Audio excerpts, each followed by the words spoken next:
नमस्ते, मैं चंद्रशेखर आप सभी को मैं अपने चैनल डिलीजेंट एकेडमी में स्वागत करता हूं।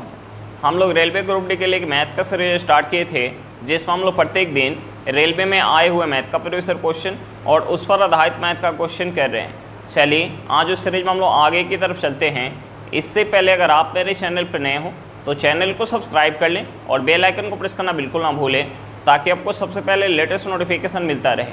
चलिए अब हम लोग क्वेश्चन की तरफ चलते हैं। देख हमारा क्वेश्चन क्या दिया हुआ है। हमारा क्वेश्चन एक वर्ग की दो आसन भुजाओं की लंबाई में 35% और 25% की वृद्धि की जाती है। परिणामी आयत का क्षेत्रफल वर्ग के क्षेत्रफल से कितना अधिक है। अब देखिए हमसे क्वेश्चन में पूछ क्या रहे हैं, हमसे पूछ रहे हैं कि आयत का क्षेत्रफल वर्ग के क्षेत्रफल से कितना प्रतिशत अधिक है। अब देखिए ये जो हमारा क्वेश्चन दिया हुआ है, ये हमारा क्वेश्चन एनटीपीसी सीबीटी 1 में आया हुआ क्वेश्चन है। अब देखिए हम इस क्वेश्चन को सक्सेसिव लगा के बना सकते हैं। हमें क्वेश्चन में दिया कि वर्ग के दो आसन भुजाओं की लंबाई में 35% और 25% की वृद्धि हो रही है। 35% और 25% की वृद्धि हो रही है। तो देखिए हम यहाँ से सक्सेसिव लगा के निकाल सकते हैं कि जो हमारा वृद्धि करने के बाद आयत बनेगा वो आयत का क्षेत्रफल वर्ग के क्षेत्रफल से कितना प्रतिशत अधिक है। तो देखिए हम यहाँ सक्सेसिव लगाएंगे तो ये हमारा क्या है, प्लस का 35 प्लस का 25 प्लस प्लस हमारा क्या हो जाएगा, प्लस हो जाएगा 35 गुने 25 बटा 100। अब देखिए 25 से 100 को काटेंगे, ये कितने बार में जाएगा, 4 बार में। 4 से अगर हम 35 को काटेंगे तो ये कितने बार में जाएगा, 8 चौका 32, 8 बार में। हाथ में 3 दशमलव लगाएंगे, एक जीरो आएगा, 30 हो जाएगा। 30 को 4 से काटेंगे, ये 7 बार में जाएगा। हाथ में 2 एक जीरो लाएंगे, 20 हो जाएगा। 20 जाएगा 4 से 5 बार में। अब देखिए हम इसे ऐड करेंगे तो ये हमारा कितना हो जाएगा, 35 प्लस का 25, ये हमारा हो जाएगा 60। 60 में ऐड करेंगे तो ये हमारा हो जाएगा 68.75। यानी क्षेत्रफल में कितने प्रतिशत का वृद्धि हो जाएगा, 68.75% का वृद्धि हो जाएगा। हमारा आंसर क्या निकल के आएगा, 68.75%। चलिए क्वेश्चन समझ में आ गया होगा, नेक्स्ट क्वेश्चन पे चलते हैं। देखिए हमारा क्वेश्चन क्या दिया हुआ है। हमारा क्वेश्चन एक चुनाव में केवल 2 उम्मीदवार थे। विजयी उम्मीदवार को कुल मतों के 48% मत प्राप्त हुए, उसके विरोधी उम्मीदवार को 6800 मत प्राप्त हुए, जो कुल मतों के 34% के बराबर है। कुछ मत अमान्य थे। विजयी उम्मीदवार कितने मतों से जीता और अमान्य मतों की संख्या क्रमशः क्या होगी।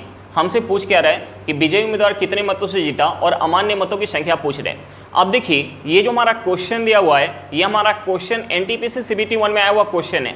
अब देखिए कुल मतों की संख्या अपने आप में क्या होगी, कुल मतों की संख्या अपने आप में 100% होगी, जिसमें से एक उम्मीदवार को कितना मत प्राप्त हो रहा है, 48%। दूसरे उम्मीदवार को कितना मत प्राप्त हो रहा है, 6800, जो कुल मतों के 34% के बराबर है। यानी दूसरे को 34% मिल रहा है। अब देखिए कुल मत अपने आप में क्या होगा, 100%, जिसमें से एक को कितना मिल गया, 48%, दूसरे को मिल गया 34%। तो हम यहाँ से अमान्य मतों का प्रतिशत निकाल सकते हैं। देखिए हम इसे ऐड करेंगे, 48% और 34% को ऐड करेंगे तो ये हमारा कितना हो जाएगा, 82%। 82% को 100% में से माइनस करेंगे तो यहाँ से अमान्य मतों का प्रतिशत निकल के आ जाएगा। अमान्य मतों का प्रतिशत कितना हो जाएगा, 18%। अब देखिए एक उम्मीदवार को 48% मत मिल रहा है, दूसरे को 34% मत मिल रहा है। तो देखिए 48% मत प्राप्त करने वाला उम्मीदवार कितने प्रतिशत मतों से जीत जाएगा, उसके लिए हम क्या करेंगे, 48% में से 34% माइनस करेंगे तो ये हमारा कितना हो जाएगा, 14% हो जाएगा। अब देखिए हमसे पूछ क्या रहे हैं, इस 14% का वैल्यू और इस 18% का वैल्यू पूछ रहे हैं। तो देखिए हम वैल्यू कैसे निकाल सकते हैं। हमें क्वेश्चन में दिया है कि विरोधी उम्मीदवार को 6800 मत प्राप्त हुए, जो कुल मतों के 34% के बराबर है।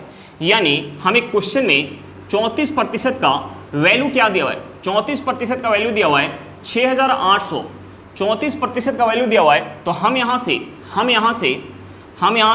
14% और 18% का वैल्यू निकाल सकते हैं। हम सबसे पहले 2% का वैल्यू निकाल लेते हैं। अब देखिए इस 34 को अगर हमें 2 बनाना है तो हमें 17 से भाग देना होगा। अगर हम इस साइड 17 से भाग दे रहे हैं तो हमें इस साइड भी 17 से भाग देना होगा। 17 से भाग देंगे तो ये 17 से जाएगा 400 बार में, यानी 2% का वैल्यू क्या निकल के आएगा, 400 निकल के आएगा। तो हम यहाँ से 14% का वैल्यू निकालेंगे तो 14% का वैल्यू क्या हो जाएगा, 14% का 2 को अगर हमें 14 बनाना है तो हमें 7 से गुना करना होगा। इस साइड अगर हम 7 से गुना करें तो इस साइड भी 7 से गुना करेंगे। 400 में 7 से गुना करेंगे तो ये हमारा हो जाएगा 2800 और हम यहाँ से 18% का वैल्यू निकालेंगे, 18% का वैल्यू निकालेंगे तो 2 को 18 बनाना है तो हमें 9 से गुना करना होगा।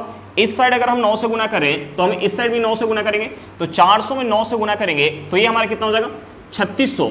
यहाँ से हमारा निकल के आ गया कि उम्मीदवार जो है 2800 मतों से जीतेगा और अमान्य मतों का संख्या कितना होगा 3600। हमारा आंसर क्या निकल के आ गया, हमारा आंसर निकल के आ गया 2800 और 3600। चलिए क्वेश्चन समझ में आ गया होगा, नेक्स्ट क्वेश्चन पे चलते हैं। हमारा क्वेश्चन क्या दिया हुआ है, हमारा क्वेश्चन है किसी मेज को 1750 रुपये में बेचने पर जो लाभ होता उसकी तुलना में 1800 रुपये में बेचने पर 4% अधिक लाभ प्राप्त होता है, उसका क्रय मूल्य ज्ञात कीजिए। हमसे पूछ कह रहे हैं मेज का क्रय मूल्य पूछ रहे हैं। अब देखिए ये जो हमारा क्वेश्चन दिया हुआ है ये हमारा क्वेश्चन एनटीपीसी में आया हुआ क्वेश्चन है। अब देखिए हमसे पूछ कह रहे हैं क्रय मूल्य पूछ रहे हैं और हमें क्वेश्चन में दिया कि पहले जो है 1750 रुपये में बेचा जा रहा था और बाद में जब उसे 1800 रुपये में बेचा जा रहा है, बाद में जब 1800 रुपये में बेचा जा रहा है तो पहले की अपेक्षा 4% अधिक लाभ हो रहा है। तो देखिए हम यहाँ निकाल लेते हैं कि पहले की अपेक्षा रुपया में कितना अधिक लाभ हो रहा है। पहले जो है 1750 रुपये में बेच रहा था और अब जो है 1800 रुपये में बेच रहा है, यानी पहले की अपेक्षा 50 रुपया अधिक लाभ हो रहा है। और हमें क्वेश्चन में दिया कि पहले की अपेक्षा 4% अधिक लाभ हो रहा है, यानी इस 4% का वैल्यू हमारा क्या निकल के आ गया, इस 4% का वैल्यू हमारा रुपया में क्या निकल के आ गया 50 रुपया निकल के आ गया। और हमसे पूछ के रहा है क्रय मूल्य पूछ रहा है। तो देखिए किसी भी वस्तु का क्रय मूल्य अपने आप में क्या होता है 100% होता है। हमें 4% का वैल्यू पता है तो हम यहाँ से 100% का वैल्यू निकाल सकते हैं, हम यहाँ से 100% का वैल्यू निकाल सकते हैं। अब देखिए इस 4 को अगर हमें 100 बनाना है तो हमें 25 से गुना करना होगा। अगर हम इस साइड 25 से गुना करें तो हमें इस साइड भी 25 से गुना करना होगा। तो देखिए 25 में अगर हम 50 से गुना करेंगे, 25 में अगर हम 5 से गुना करेंगे तो ये हमारा कितना हो जाएगा 125, एक जीरो लगाएंगे तो ये हमारा हो जाएगा 1250 रुपया, ये हमारा हो जाएगा 1250 रुपया। यानी यहाँ से मेज का सीपी क्या निकल के आ गया 1250 रुपये निकल के आ गया। हमारा आंसर क्या निकल के आ गया 1250 रुपये निकल के आ गया। चलिए क्वेश्चन समझ में आ गया होगा, नेक्स्ट क्वेश्चन पे चलते हैं। हमारा क्वेश्चन क्या दिया हुआ है, हमारा क्वेश्चन है राम ने 20 रुपये में 5 केले खरीदे और उन्हें 3 की दर से 15 रुपये में बेच दिया, उसका लाभ प्रतिशत ज्ञात करें। हमसे पूछ के रहा लाभ प्रतिशत पूछ रहे। अब देखिए ये जो हमारा क्वेश्चन दिया हुआ है ये हमारा क्वेश्चन एनटीपीसी में आया हुआ क्वेश्चन है। हमसे पूछ के रहा लाभ प्रतिशत पूछ रहे हैं और हमें क्वेश्चन में सीपी क्या दिया हुआ है, हमें क्वेश्चन में सीपी दिया हुआ है, हमें सीपी दिया हुआ है कि 5 केला खरीद रहा है 20 रुपये में, 5 केला खरीद रहा है 20 रुपये में। और हमें क्वेश्चन में एसपी क्या दिया हुआ है, हमें क्वेश्चन में एसपी दिया हुआ है, हमें एसपी दिया हुआ है कि 3 केले बेच रहा है, 3 केले बेच रहा है 15 रुपये में, 15 रुपये में। तो देखिए ऐसे क्वेश्चन में हम सबसे पहले क्या करेंगे, वस्तु की संख्या को बराबर करेंगे। अब देखिए यहाँ संख्या कितना है 5 है और यहाँ कितना है 3 है, तो हम सबसे पहले इस संख्या को बराबर करेंगे। अब देखिए 5 और 3 को बराबर करने के लिए हम क्या कर सकते हैं, अगर इस 5 में 3 से गुना कर लें और इस 3 में 5 से गुना कर ले तो ये दोनों बराबर हो जाएगा।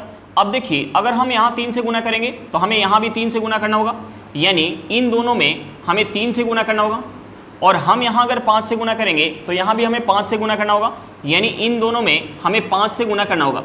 तो देखिए यहाँ से अब सीपी क्या हो जाएगा, यहाँ से अब सीपी क्या हो जाएगा, हम इसमें अगर 3 से गुना करेंगे तो ये हमारा हो जाएगा 15 और ये हमारा हो जाएगा 60 रुपया। हम इसमें अगर 5 से गुना करेंगे तो यहाँ से हमारा एसपी क्या हो जाएगा, यहाँ से हमारा एसपी हो जाएगा 15 और ये हमारा हो जाएगा 75 रुपया। अब देखिए 15 केले के सीपी कितना है 60 रुपये है और 15 केले के एसपी कितना है 75 रुपये है। तो देखिए यहाँ जो है प्रॉफिट कितने का हो रहा है, यहाँ प्रॉफिट हो रहा है 15 रुपये का, कितने पर 60 रुपये पर, गुने 100 करेंगे तो यहाँ से हमारा लाभ प्रतिशत निकल के आ जाएगा। अब देखिए 15 से 60 कितने बार में जाएगा 4 बार में, 4 से 100 को काटेंगे ये कितने बार में जाएगा 25 बार में, यानी यहाँ से हमारा लाभ प्रतिशत क्या निकल गया 25% निकल के आ गया। हमारा आंसर क्या निकल गया 25% निकल के आ गया। चलिए क्वेश्चन समझ में आ गया, नेक्स्ट क्वेश्चन पे चलते हैं। क्वेश्चन क्या दिया हुआ है, हमारा क्वेश्चन है एक दुकानदार क्रय मूल्य पर 20% अंकित मूल्य के रूप में जोड़ता है और 20% छूट देता है तो उसका लाभ या हानि प्रतिशत कितना था। हमसे पूछ के रहा लाभ या हानि प्रतिशत पूछ रहे हैं। अब देखिए ये जो हमारा क्वेश्चन दिया हुआ है ये हमारा क्वेश्चन एनटीपीसी सीबीटी 1 में आया हुआ क्वेश्चन है। हमसे पूछ के रहा लाभ या हानि प्रतिशत पूछ रहे हैं और हमें क्वेश्चन में देगा क्रय मूल्य पर 20% अंकित मूल्य के रूप में जोड़ता है। तो देखिए हमने मान लिया कि वस्तु का जो क्रय मूल्य है, हमने मान लिया कि वस्तु का जो क्रय मूल्य है वो 100 रुपये है। तो अंकित मूल्य कितना हो जाएगा? अंकित मूल्य कितना हो जाएगा? इससे 20% अधिक, यानी अंकित मूल्य हो जाएगा 120 रुपया। और हमें क्वेश्चन में डिस्काउंट परसेंट दिया हुआ है। डिस्काउंट कितना दिया? 20% दिया हुआ है। और हमसे पूछ के रहे लाभ या हानि परसेंट पूछ रहे। तो देखिए एक हमारा कंसेप्ट होता है MP बटा CP equal to 100 plus profit percent बटा 100 माइनस डिस्काउंट परसेंट। अब देखिए हम यहाँ वैल्यू पुट करेंगे तो देखिए MP कितना है? MP है 120 रुपया, CP कितना है? 100 रुपया प्लस प्रॉफिट, डिस्काउंट कितना है? 20%। अब देखिए हम यहाँ से सॉल्व करेंगे तो इस इक्वेशन से P का वैल्यू निकल के आ जाएगा। हम इसे अगर 20 से काटेंगे तो ये 20 से जाएगा 6 बार में और ये 20 से जाएगा 5 बार में। यहाँ से हमारा हो जाएगा 6/5 इक्वल टू ये हमारा हो जाएगा 100 प्लस P परसेंट बटा, देखिए हम यहाँ माइनस करेंगे तो ये हमारा क्या हो जाएगा? हम यहाँ अगर माइनस करेंगे तो ये हमारा हो जाएगा 80। अब देखिए 5 से अगर हम 80 को काटेंगे ये कितने बार में जाएगा? ये चला जाएगा 16 बार में। हम यहाँ से क्रॉस गुना करेंगे तो यहाँ से हमारा हो जाएगा 96 equal to 100 plus P percent. अब देखिए यहाँ से P परसेंट इक्वल टू क्या हो जाएगा? देखिए हम इस 100 को इस साइड लेके आएंगे तो हमारा प्लस में तो माइनस में हो जाएगा, यानी 96 में से 100 माइनस करेंगे तो ये हमारा हो जाएगा -4। अब देखिए प्रॉफिट कभी भी हमारा माइनस में नहीं होता है, यानी यहाँ से हमारा क्या निकल के आ गया? यहाँ से हमारा निकल के आ गया कि उसे जो है हानि होगा कितने का? 4% का। हमारा आंसर क्या निकल गया? 4% का उसे हानि होगा। चलिए क्वेश्चन समझ में आ गया होगा, नेक्स्ट क्वेश्चन पे चलते हैं। हमारा क्वेश्चन क्या दिया हुआ है? हमारा क्वेश्चन है 2250 रुपये पर 2 वर्ष के लिए 3% साधारण ब्याज प्रति वर्ष की दर से अर्जित ब्याज होगा। हमसे पूछ के रहे साधारण ब्याज पूछ रहे। अब देखिए ये जो हमारा क्वेश्चन दिया हुआ है ये हमारा क्वेश्चन ALP में आया हुआ क्वेश्चन है। हमसे पूछ के रहे साधारण ब्याज पूछ रहे। तो देखिए साधारण ब्याज का फॉर्मूला क्या होता है? साधारण ब्याज का फॉर्मूला होता है P गुने R गुने T बटा क्या होता है? 100 होता है। अब देखिए हमसे साधारण ब्याज पूछ रहे हैं और हमें क्वेश्चन में प्रिंसिपल कितना दिया हुआ है? हमें क्वेश्चन में प्रिंसिपल दिया हुआ है 2250 रुपया। प्रिंसिपल कितना दिया? 2250 रुपया। हमें क्वेश्चन में रेट ऑफ इंटरेस्ट कितना दे? 3% वार्षिक। और हमें क्वेश्चन में टाइम कितना दे? टाइम दिया हुआ है 2 वर्ष का, बटा कितना हो जाएगा? 100 हो जाएगा। अब देखिए हम यहाँ से 10 से 10 काट सकते हैं। 2 से अगर हम इसे काटेंगे तो ये 2 से कितने बार में जाएगा? 5 बार में जाएगा।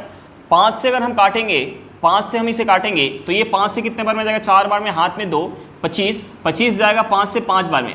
यहाँ से हमारा क्या निकल के आ गया? यहाँ से हमारा निकल के आ गया 45 गुने 3। 45 में अगर हम 3 से गुना करेंगे तो ये हमारा कितना हो जाएगा? 135 रुपया। यानी यहाँ से हमारा साधारण ब्याज क्या निकल के आ गया? 135 रुपये निकल के आ गया। हमारा आंसर क्या निकल के आ गया? 135 रुपये निकल के आ गया। चलिए क्वेश्चन समझ में आ गया होगा, नेक्स्ट क्वेश्चन पे चलते हैं। हमारा क्वेश्चन क्या दिया हुआ है? हमारा क्वेश्चन एक निश्चित राशि पर 6 वर्ष के लिए 12% की दर से और 12 वर्ष के लिए अर्जित साधारण ब्याज का अनुपात क्या है? हमसे पूछ के रहे साधारण ब्याज का अनुपात पूछ रहे। अब देखिए ये जो हमारा क्वेश्चन दिया हुआ है ये हमारा क्वेश्चन NTPC CBT 1 में आया हुआ क्वेश्चन है। हमसे पूछ रहे SI का रेशियो। अब देखिए हमें क्वेश्चन में रेट ऑफ इंटरेस्ट कितना दिया हुआ है? हमें क्वेश्चन में रेट ऑफ इंटरेस्ट दिया 12%। रेट ऑफ इंटरेस्ट कितना दिया? 12%। और हमें क्वेश्चन में राशि क्या दिया? निश्चित, यानी प्रिंसिपल क्या है? फिक्स है। और हमें क्वेश्चन में एक का टाइम क्या दिया हुआ है? हमें एक का टाइम दिया 6 वर्ष, एक का हमें टाइम दिया 6 वर्ष और दूसरे का हमें टाइम क्या दिया हुआ है? दूसरे का हमें टाइम दिया हुआ है 12 वर्ष। और हमसे पूछ रहे SI का रेशियो। अब देखिए जब ब्याज SI की दर से काउंट होता है तो हमें प्रत्येक साल ब्याज क्या मिलता है? बराबर मिलता है। यानी पहले साल अगर हमें प्रिंसिपल का 12% ब्याज मिलेगा तो दूसरे साल भी हमें प्रिंसिपल का 12% ही ब्याज मिलेगा। तो देखिए 6 वर्ष के लिए अगर हम SI काउंट करेंगे 12% की दर से तो हमें टोटल जो है प्रिंसिपल का कितना ब्याज मिल जाएगा? 6 गुने 12%। अब देखिए हम यहाँ अगर SI काउंट करेंगे 12 वर्ष के लिए, हम यहाँ SI काउंट करेंगे 12 वर्ष के लिए तो यहाँ जो है SI कितना मिल जाएगा? यहाँ SI मिल जाएगा 12 गुने 12% प्रिंसिपल का। अब देखिए हम यहाँ से रेशियो निकालेंगे, दोनों एसआई हमें पता चल गया तो हम यहाँ से रेशियो निकाल सकते हैं। हम यहाँ से एसआई का रेशियो निकालेंगे तो पहला एसआई है 6 गुने 12% और दूसरा एसआई है 12 गुने 12%। अब देखिए यहाँ से हमारा प्रतिशत से प्रतिशत कट जाएगा, 12 से हमारा 12 कट जाएगा, 6 से 12 को काटेंगे, ये कितने बार में जाएगा? 2 बार में, यानी यहाँ से हमारा रेशियो निकल के आ गया 1:2। हमारा आंसर क्या निकल के आ गया? 1:2 निकल के आ गया। चलिए क्वेश्चन समझ में आ गया होगा, नेक्स्ट क्वेश्चन पे चलते हैं। हमारा क्वेश्चन क्या दिया हुआ है? हमारा क्वेश्चन है, आनंद ने 10,000 रुपये को 10% वार्षिक दर से चक्रवृद्धि ब्याज पर 3 वर्षों के लिए निवेश किया। 3 वर्षों के बाद उसे कितनी राशि प्राप्त होगी? हमसे पूछ के रहे, अमाउंट पूछ रहे। अब देखिए ये जो हमारा क्वेश्चन दिया हुआ है, ये हमारा क्वेश्चन आरपीएफ कांस्टेबल में आया हुआ क्वेश्चन है। हमसे पूछ के रहे, अमाउंट पूछ रहे हैं। अब देखिए मैं क्वेश्चन में क्या दिया, हमें क्वेश्चन में प्रिंसिपल दिया हुआ है। हमें प्रिंसिपल कितना दिया? 10,000 रुपये। हमें प्रिंसिपल कितना दे? 10,000 रुपये। और हमें क्वेश्चन में क्या दे? हमें क्वेश्चन में रेट ऑफ इंटरेस्ट दिया हुआ है। रेट ऑफ इंटरेस्ट कितना दिया? 10% वार्षिक दिया है। और हमें क्वेश्चन में क्या दिया? हमें क्वेश्चन में टाइम दिया हुआ है। हमें टाइम कितना दिया? हमें टाइम दिया हुआ है। हमें टाइम कितना दिया? 3 वर्ष का दिया हुआ है। हमें टाइम दिया 3 वर्ष का। और हमसे पूछ क्या रहे? हमसे पूछ रहे हैं अमाउंट। और यहाँ जो ब्याज काउंट हो रहा है, चक्रवृद्धि ब्याज के दर से ब्याज काउंट हो रहा है। तो देखिए हम यहाँ सबसे पहले अमाउंट निकालने के लिए 3 वर्ष का चक्रवृद्धि ब्याज निकालेंगे। हम यहाँ सबसे पहले 3 वर्ष का चक्रवृद्धि ब्याज निकालेंगे। अब देखिए पहले वर्ष जो है प्रिंसिपल का हमें 10% ब्याज मिलेगा। तो देखिए 10,000 का अगर हम 10% निकालेंगे तो ये हमारा कितना हो जाएगा? 10,000 का 10% ये हमारा हो जाएगा 1,000। 10,000 का 10% निकालेंगे तो ये हमारा कितना हो जाएगा? 1,000 हो जाएगा। अब देखिए दूसरे वर्ष भी हमें प्रिंसिपल का 10% यानी 1,000 ब्याज मिलेगा। तीसरे वर्ष भी हमें प्रिंसिपल का 1,000 ब्याज मिलेगा। अब देखिए यहाँ जो ब्याज काउंट हो रहा है, चक्रवृद्धि ब्याज के दर से ब्याज काउंट हो रहा है। तो देखिए पहले वर्ष हमें केवल प्रिंसिपल पर ब्याज मिलेगा। दूसरे वर्ष हमें प्रिंसिपल पर तो ब्याज मिलेगा ही, प्लस का हमें क्या मिल जाएगा? जो पहले वर्ष ब्याज मिला है उस ब्याज के ऊपर भी ब्याज मिलेगा। यानी इस 1,000 का भी हमें 10% दूसरे वर्ष ब्याज मिलेगा। तो देखिए 1,000 का अगर हम 10% निकालेंगे तो ये हमारा कितना हो जाएगा? 100 रुपया हो जाएगा। अब हम यहाँ टेबल पढ़ेंगे तो ये हमारा कितना हो जाएगा? 200 हो जाएगा। अब देखिए ये हमारा 200 कैसे निकल के आएगा? तीसरे वर्ष हमें प्रिंसिपल पर तो 1,000 मिलेगा ही, प्लस का हमें क्या मिल जाएगा? जो 2 वर्ष तक ब्याज मिला है उस ब्याज का भी हमें 10% ब्याज मिलेगा। तो देखिए 1,000 प्लस 1,000 यानी 2,000 का अगर हम 10% निकालेंगे तो ये हमारा कितना हो जाएगा? 200 हो जाएगा। बच के आ गया हमारा 100, यानी इस 100 का भी हमें 10% ब्याज मिलेगा। तो देखिए 100 का अगर हम 10% निकालेंगे तो ये हमारा कितना हो जाएगा? 10 रुपया हो जाएगा। हम इसे ऐड करेंगे तो यहाँ से हमारा CI निकल के आ जाएगा। देखिए ये हमारा कितना हो जाएगा? 3,000 और इसे ऐड करेंगे तो ये हमारा हो जाएगा 310, यानी यहाँ से हमारा हो जाएगा 3,310 रुपया। और हमसे पूछ के रहे, अमाउंट पूछ रहे। तो देखिए अमाउंट निकालने के लिए हम क्या करेंगे? प्रिंसिपल में CI ऐड करेंगे तो यहाँ से अमाउंट हो जाएगा 13,310 रुपया। हमारा आंसर क्या निकल गया? 13,310 रुपये निकल के आ गया। चलिए क्वेश्चन समझ में आ गया, वो नेक्स्ट क्वेश्चन पे चलते हैं। देख हमारा क्वेश्चन क्या दिया हुआ है। हमारा क्वेश्चन है, खान ने इरफान को 10% प्रतिवर्ष चक्रवृद्धि ब्याज पर 5 वर्षों के लिए 10,000 रुपये की राशि उधार दी, जो वार्षिक रूप से चक्रवृद्धि होती है। चौथे वर्ष के लिए अर्जित चक्रवृद्धि ब्याज क्या है? हमसे पूछ के रहे, चौथे वर्ष का चक्रवृद्धि ब्याज पूछ रहे। अब देखिए ये जो हमारा क्वेश्चन दिया हुआ है, ये हमारा क्वेश्चन NTPC CBT 2 में आया हुआ क्वेश्चन है। हमसे पूछ के रहे चौथे वर्ष का चक्रवृद्धि ब्याज पूछ रहे हैं। अब देखिए मैं क्वेश्चन में प्रिंसिपल कितना दिया हुआ है, हमें क्वेश्चन में प्रिंसिपल कितना दिया? हमें प्रिंसिपल दिया हुआ है 10,000 रुपये। प्रिंसिपल कितना दिया? 10,000 रुपये। और हमें क्वेश्चन में रेट ऑफ इंटरेस्ट कितना दिया हुआ है? रेट ऑफ इंटरेस्ट दिया हुआ है 10% प्रतिवर्ष, 10% प्रतिवर्ष। और हमें क्वेश्चन में टाइम कितना दिया हुआ है? हमें क्वेश्चन में टाइम कितना दिया? टाइम दिया है 5 वर्ष का। टाइम कितना दिया? 5 वर्ष का। और यहाँ जो ब्याज काउंट हो रहा है, यहाँ जो ब्याज काउंट हो रहा है चक्रवृद्धि ब्याज के दर से ब्याज काउंट हो रहा है। और हमसे पूछ कर रहे हैं चौथे वर्ष के लिए चक्रवृद्धि ब्याज पूछ रहे हैं। तो देखिए हम यहाँ से 4 वर्ष का, हम यहाँ से 4 वर्ष का चक्रवृद्धि ब्याज काउंट करेंगे। तो देखिए पहले वर्ष जो है हमें प्रिंसिपल का 10% ब्याज मिलेगा। तो देखिए 10,000 का अगर हम 10% निकालेंगे तो ये हमारा कितना हो जाएगा? 1,000 रुपये। दूसरे वर्ष भी प्रिंसिपल पर हमें 1,000 रुपये का ब्याज मिलेगा। तीसरे वर्ष भी हमें प्रिंसिपल पर 1,000 रुपये का, और चौथे वर्ष भी हमें प्रिंसिपल पर 1,000 रुपये का ब्याज मिलेगा। अब देखिए यहाँ जो ब्याज काउंट हो रहा है चक्रवृद्धि ब्याज के दर से ब्याज काउंट हो रहा है, तो पहले वर्ष तो हमें केवल प्रिंसिपल पर ब्याज मिलेगा। दूसरे वर्ष हमें प्रिंसिपल पर तो ब्याज मिलेगा ही, प्लस का हमें क्या मिल जाएगा, जो पहले वर्ष ब्याज मिला है उस ब्याज के ऊपर भी ब्याज मिलेगा। यानी इस 1000 के भी 10% ब्याज मिलेगा। 1000 का अगर हम 10% निकालेंगे तो ये हमारा कितना हो जाएगा, ये हमारा हो जाएगा 100 रुपया। अब हम यहाँ टेबल पढ़ेंगे, ये हमारा हो जाएगा 200 और ये हमारा हो जाएगा 300। अब देखिए ये 200 कैसे निकल के आएगा, देखिए तीसरे वर्ष हमें प्रिंसिपल पर तो 1000 रुपये का ब्याज मिलेगा ही, प्लस का हमें क्या मिल जाएगा, जो 2 साल तक ब्याज मिला है उस ब्याज के ऊपर भी हमें ब्याज मिलेगा। यानी 1000 प्लस 1000 यानी 2000 का अगर हम 10% निकालेंगे तो ये हमारे कितना हो जाएगा, 200 हो जाएगा। बच क्या गया हमारा, 100 बच गया। देखिए इस 100 का भी 10% ब्याज मिलेगा। 100 का अगर हम 10% निकालेंगे तो ये हमारा कितना हो जाएगा, 10 रुपया हो जाएगा। अब देखिए हम यहाँ टेबल पढ़ेंगे एक छोड़ के, हम यहाँ टेबल पढ़ेंगे एक छोड़ के, यानी 10 दूना 20 नहीं लेंगे 30 लेंगे। अब देखिए ये हमारा 30 कैसे निकल के आया और ये हमारा 300 कैसे निकल के आया। देखिए चौथे वर्ष हमें प्रिंसिपल पर तो 1000 रुपये का ब्याज मिलेगा ही, प्लस का हमें क्या मिल जाएगा, जो 3 साल तक ब्याज मिला उस ब्याज के ऊपर भी हमें ब्याज मिलेगा। तो देखिए 1000 1000 1000 यानी 3000 का 10% निकालेंगे तो ये हमारा कितना हो जाएगा, 300 रुपये हो जाएगा। अब देखिए ये हमारा 30 कैसे निकल गया है, 100 प्लस 100 यानी 300 का अगर हम 10% निकालेंगे तो ये हमारा कितना हो जाएगा, 30 रुपया। बच क्या गया हमारा, ये 10 बच गया। यानी इस 10 का भी हमें 10% ब्याज मिलेगा। 10 का 10% निकालेंगे तो ये हमारे कितना हो जाएगा, 1 रुपया हो जाएगा। और हमसे पूछ क्या रहा था, चौथे वर्ष का ब्याज। तो देखिए हम यहाँ से अगर इसे ऐड करेंगे, हम इसे ऐड करेंगे तो हमारा क्या निकल के आ जाएगा, चौथे वर्ष का ब्याज निकल के आ जाएगा। हम इसे ऐड करेंगे तो ये हमारा हो जाएगा 1000 और 300 1300 और 30 प्लस 1 31, यानी ये हमारा हो जाएगा 1331 रुपया। हमारा आंसर क्या निकल के आ गया, हमारा आंसर निकल के आ गया 1331 रुपया। चलिए क्वेश्चन समझ में आ गया होगा, नेक्स्ट क्वेश्चन पे चलते हैं। देख हमारा क्वेश्चन क्या दिया हुआ है, हमारा क्वेश्चन एक बैग में 3000 रुपये हैं, जिनमें से 50 रुपये 100 रुपये और 10 रुपये के मूल वर्ग के नोट है। यदि 100 रुपये 50 रुपये और 10 रुपये के नोट 5:8:10 के अनुपात में है तो 50 रुपये के नोटों की संख्या कितनी होगी। हमसे पूछ कर रहे 50 रुपये के नोटों की संख्या पूछ रहे।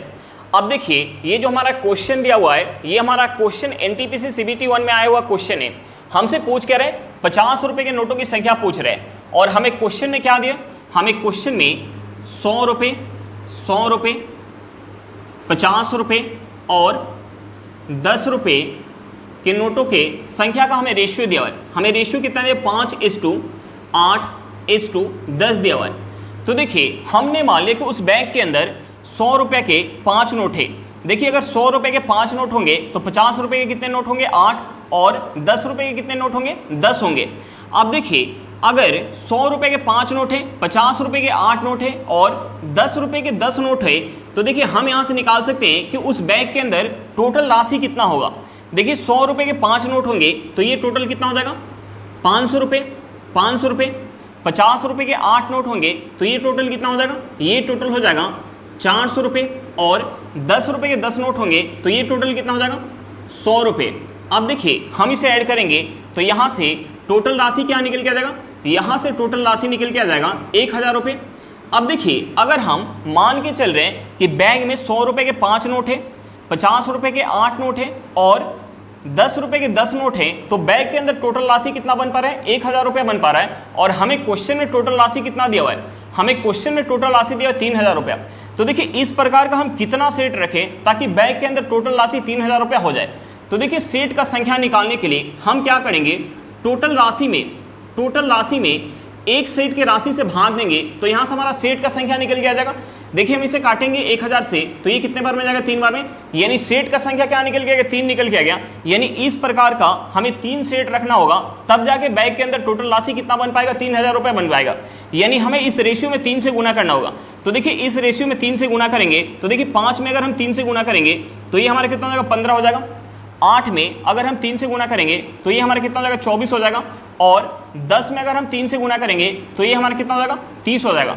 अब देखिए यहाँ से 100 रुपये के कितने नोट निकल के आ गए, 15।